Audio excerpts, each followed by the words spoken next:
Good afternoon. Good day of work out there.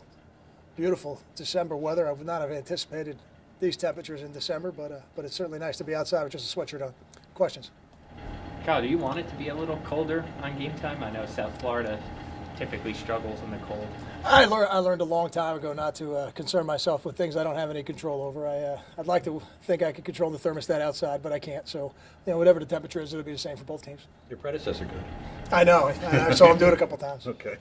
Do you have any update on Paul James? And does he look like he's ready to go? He looked good today. I wouldn't say he's quite ready to go today. I think we played today. He would not play, but he was able to do some things. He was able to run some plays, and he's not full speed just yet. But it was just Wednesday, so I feel good that he's working his way towards playing in the game.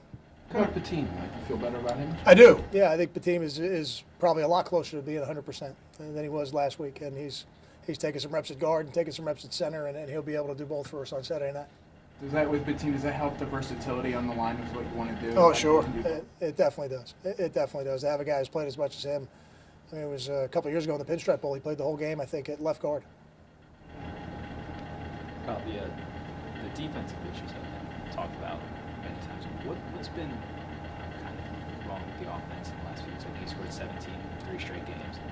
Yeah, I think for us, it's a combination of not being able to run the ball effectively enough when PJ's not in the game, making sure we make good decisions so we don't turn the ball over. It's not just one issue. It's not as simple as just one player. But the guys are working hard this week. I think we've had a good week of practice, and all our focus is on playing well this week against this personnel and against this scheme. How do you think you match up against their scheme and personnel? No, I think you asked me about 10:30, 11 o'clock Saturday night, and I'll let you know. Yeah, every week, everybody's personnel has strengths and weaknesses, and as coaches, we try to find those and take advantage of them with the game plan. And I'm sure they're doing the same thing. Do you feel a heightened sense of urgency because, essentially do or die for a bowl berth? We haven't had a week this year that I haven't felt urgency. I don't know. For us, it's 12 one-game seasons. And I tell the team the same thing I've said publicly, that it's not about week-to-week momentum in football. This is a different team than we've played. They've got different personnel. They've got some strengths, and they've got some other things we're going to try to take advantage of with what we do. And they're going to do the same thing to us. And the team that executes better will be the team that wins. With momentum and stuff, do you try not to read into how South Florida played last week then? I mean, they played very well against Central Florida. Does that not really play into this?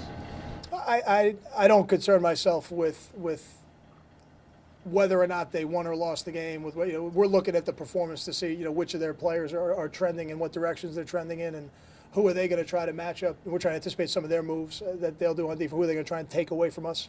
Make sure we've got things in our offensive game plan so that the key playmakers, we can still get them the ball. And defensively, you look at who are the guys in their offense that they think can make plays, and that's a little easier to see when you watch an offense play, because if they like their running back, they hand it to them a bunch, and if they like certain receivers, they're going to try and get them the ball. But I know philosophically they're determined to run the football, and they're determined to run it in heavier personnel groups. Will we see more 10 or 11 personnel because people have had success this year against us? I don't know that. We've anticipated and we've planned for that, but Coach Taggart seems pretty determined to run his system. Do you anticipate a similar role for Peel in terms of the way you split it? More offense than defense, perhaps? It'll depend a little bit on the health of some of the other corners. Guys like Nadir Barnwell and DeLon Stevenson weren't able to do everything today. So the more healthy bodies we have there, it might be a little bit less of a role for Ruhan, maybe a little similar to last week. But if those guys are not available to us later in the week, then I think you'll see a bigger role for Ruhan on both sides. Kyle, did you get a chance to read Greg Brown's comments yesterday, just kind of about the football program? I did not. I guess it's hard to get your reaction then. Just generally, he had a big picture view and seemed to think that you'll make the adjustments. He didn't. He kind of stopped short of giving like a full vote of confidence. So, can you react to that, or is it? No, I don't know if I would say anything before I actually read it myself. Kyle, obviously there's a lot of reasons that making a bowl is really important, but for this team, how as young as it is there a is it especially critical to get those 15 or so extra practices? Is that at the top of the list for why it would be important? I think it's at the top of the list for the advantages of having it. Yeah, there's no doubt. You get it's akin to having an extra spring. Now, they're it's not a guarantee of anything, but it is extra practice time. And as coaches, we want that. I think with this football team, the extra practice time would be very valuable to a young football team. Got time for two more.